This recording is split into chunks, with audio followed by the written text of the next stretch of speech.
folk, tole je legendaren Rogov poni in ker se bliža Red Bull goni poni, bomo pregledali, kako prepraviti tega hudiča, da ga v telo pognali na vrh vršiča. Začnemo pri prednjem pestu, ker preverimo, da je obročik dobro pritrjen, da so konusi primerno zategnjeni, da nimajo luftov in se dobro vrtijo. Tale se vrti kot mater. Potem se premaknemo na prvo bremzo, če vaš poni sploh ima. Ta jo ima in se vstavi v šus.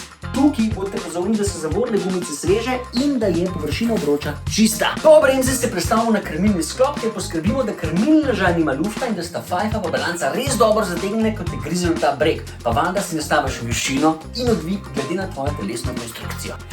Zdaj smo pa v centru. Gonilni ležaj bo brez luftov in dobro zategnjen, da se v dober vrtel. Še posebej ne bo pa dobro zategnjene gonilke, da jo lahko handlale vso to moč iz vaših beder. A ja, pa ne pozabi na tale sredinski spoj, da nov na pol šov. Nad gonilkami sta locirana sedežna opora in sedež. Tukaj je pomembno, da imate nastavljeno višino in naklon zica na dolžino vaših nog. Zdaj smo pa v zadnji. Tako kot spredi, tudi tukaj preveri, da je obročnik dobro zategnjen, da se pesto lepo vrti, da legendarno torpedo bremzo dela in pa valjda, da se v poganjanju pesto ne zavrti v prazno.